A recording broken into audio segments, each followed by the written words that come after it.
Ndewono, hello, no, welcome.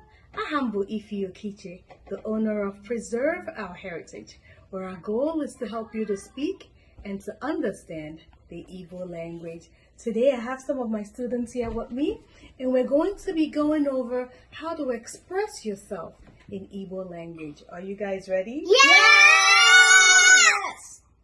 Now, Kamsi, can you tell me that you're happy in Igbo? Obi demoto.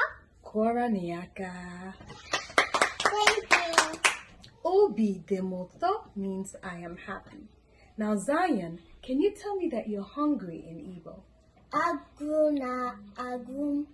Kora niaka. Aguru na gum means I am hungry. Now, Miracle, can you please tell me that you're tired in Igbo? Ike grum. I am tired. Kora niaka.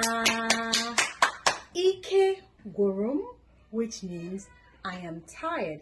And for me, I am sleepy, which means ora natum. For more updates like this, don't forget to like this video and to subscribe to my YouTube channel. Que mesia. Goodbye.